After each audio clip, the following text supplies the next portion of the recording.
It's Super Bowl weekend, and the NFL offers female fans everything. There's no other sport, not hockey, Major League, or the NBA, that provides female fans a unique opportunity to interact and engage with athletes in a safe and entertaining and engaging environment. Super Bowl weekend 2026. Seahawks versus the Patriots. But if you're like me, a Northerner, then obviously it's clear. The New England Patriots, they're a win-win. Even from the early days of when the Brady boys would take on the 2015 Seahawks and they attained a Super Bowl win, let's see what Diggs has planned for this weekend. There's been a lot to be said about what female fans can do when we have the opportunity to be engaged with athletes. For most, it is an opportunity for them to be able to interact and engage, to be entertained, but in a different way. When we think of fans these days, we seemingly think of OnlyFans. But through Field to Rim, we offer Fannikins under the Selton Sports brand. And Fannikins are a unique brand of women's sports fans. They're not OnlyFans. They're not there to be engaging in sexual innuendos and or adult entertainment. Rather, these are women, females, who engage in play, do, go. They play sports, they do sporting activities, and they go to sporting events. And such events that we plan under the Selton Sports brand for Fannikins, a unique brand of women's sports fans, is the Super Bowl. It is an opportunity for us to engage NFL as a corporate entity, the individual franchises, the teams. Unlike any other sports, the NFL offers women the following opportunities. They're part of a club. A lot of people don't know that almost all of the individual franchises that are owned under the NFL brand, it's a corporate entity, if you will, has clubhouses that are designated exclusively for female fans. Those clubhouses also offer lessons in how to play football, how to understand the game, know the difference between first and second down, understand what it means to make a field goal, know the difference in terms of the point systems, how many players are on each team. It is a very engaging and enlightening program for a lot of women who simply just want to understand the game. But even more important than that are the number of women in society now that are female-headed households, where they have children who participate in Little League programs, AAU programs, and recreational activities, where football becomes the sport of choice. And for a lot of these women, with all due respect, regardless of whether they're in suburban communities and or urban, a lot of them want to be able to understand the game. They don't want to simply be football moms, where you drop the child off and that child is coached and mentored by male figures, but the women in their lives are exclusive only to the bringing them to and from the games and sporting events and activities.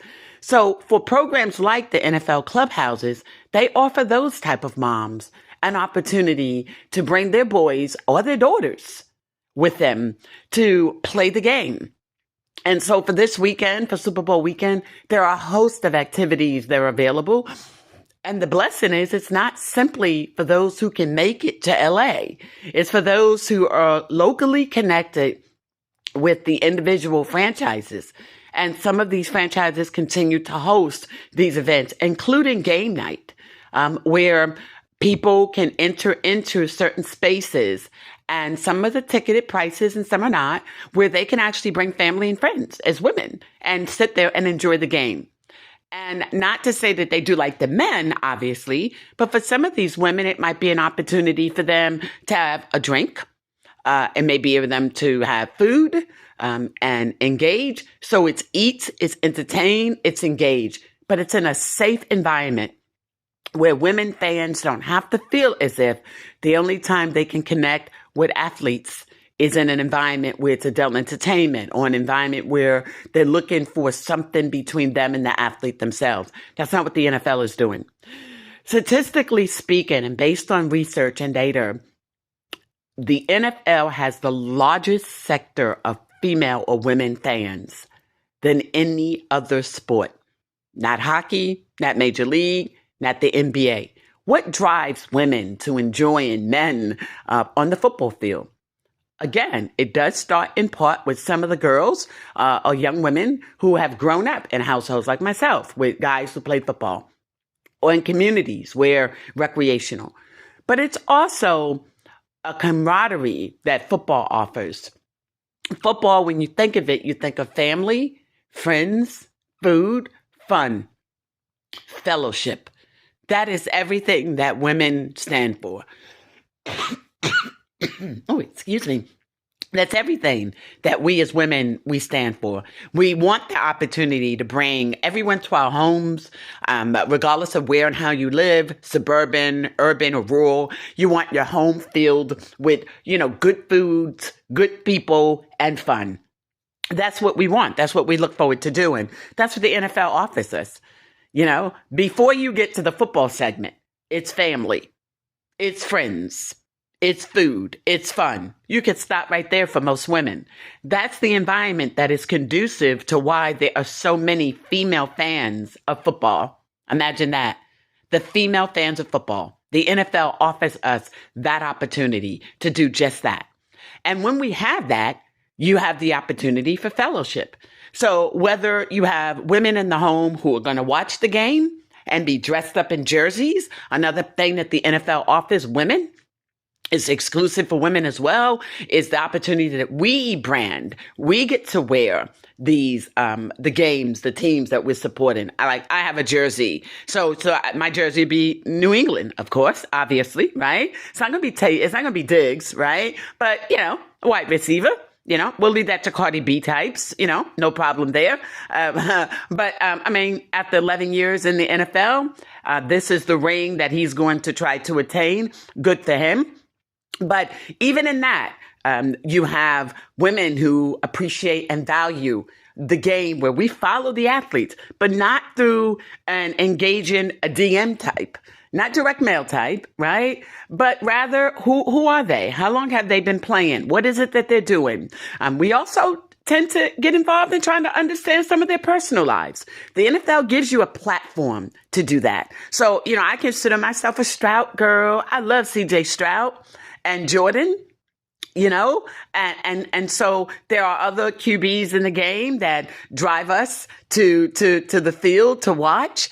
This is one of the reasons why when I started Field to Rim, it was allowing people to embrace the sports of those that play on the field, baseball field, football field, right? To the rim. So all those sports in between. But there's something to be said about being a fan of football.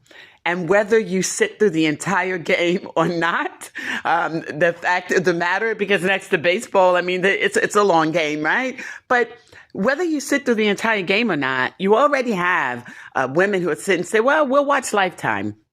Or we'll watch the Hallmark Channel and just let the men be on that part of the house and let them enjoy the game itself. And every now and again, we'll peek our heads in, right? But then you also have the women that love the lingerie. You know that Selton Sports brand that we have the 4L collection.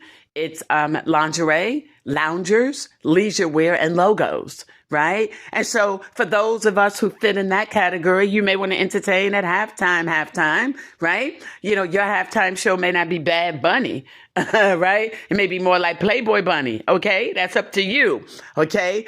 Just drag your man into the bedroom too, okay? I'm just saying. But that's what NFL offers us in terms of not just Super Bowl Sunday, but I like to take the word Super Bowl Sunday and we add an extra P. It's Supper Bowl Sunday, as in the desserts and the ice creams, right? So it's a time, again, for family, food, friend, and fellowship. It's about supper. It's about eating everything under the sun. But what does it also allow us to do?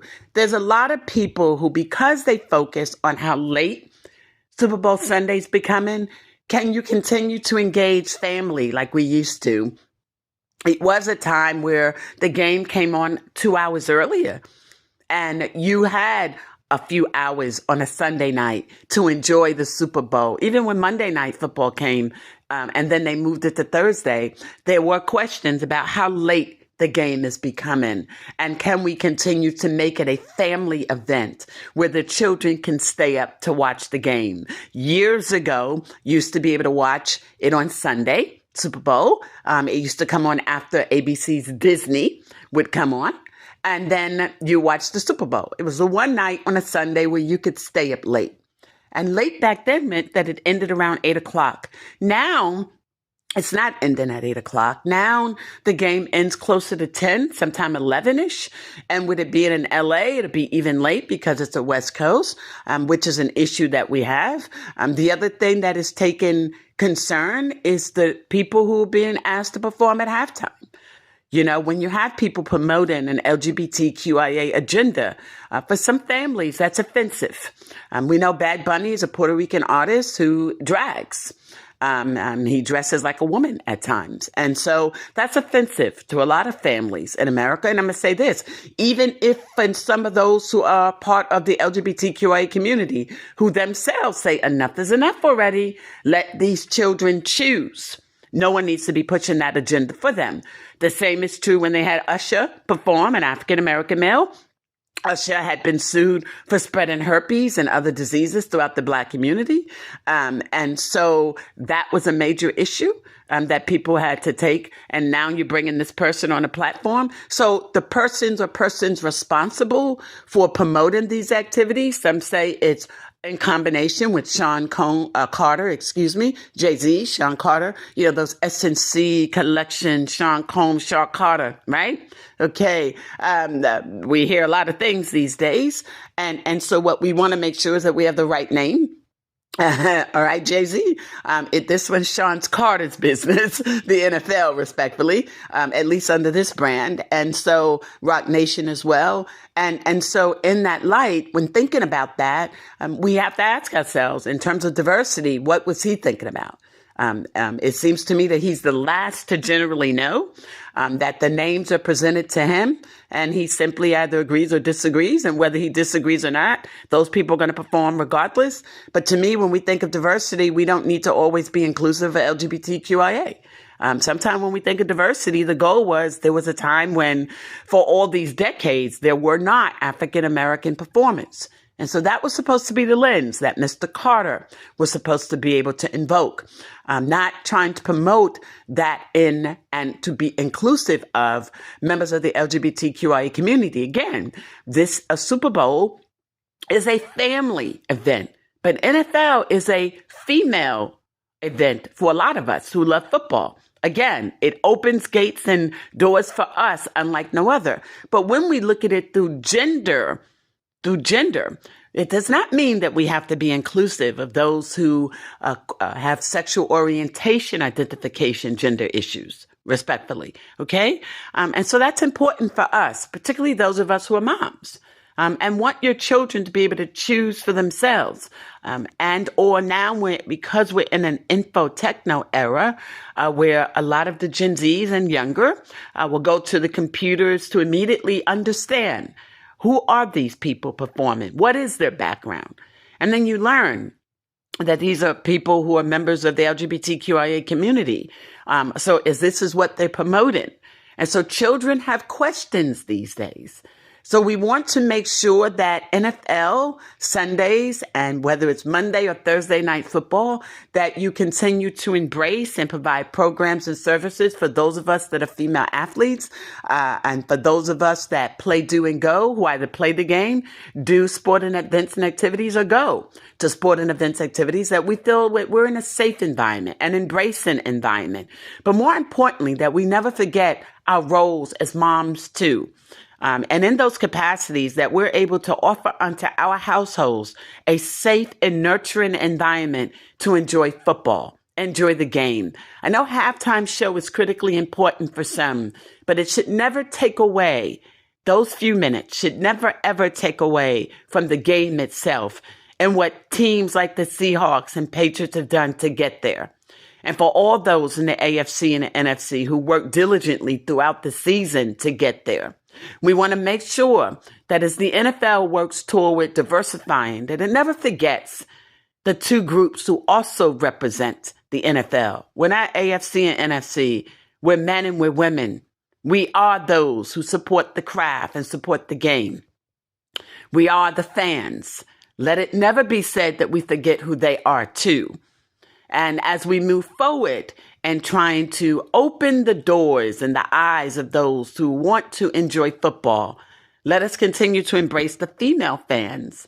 And we thank the NFL for doing just that, for all the programs and services, all the clubhouses that you now offer and have open. Let that be the catalyst to bringing people together. So when Commissioner says, that he believes that Bad Bunny in a halftime show can bring America together, know what you've been doing and what was being done before you with the clubhouses and opening the doors to learning about football as a sport, as a craft, as a career, as a lifestyle and a way of life for so many. As you've done that, that has created an environment that makes women and men come together as families. Let us not forget the tradition of football, the days of Tony Landry, right? Those Dallas Cowboy types. Remember those days. Let us not forget when Sunkist drink first dropped in that Super Bowl.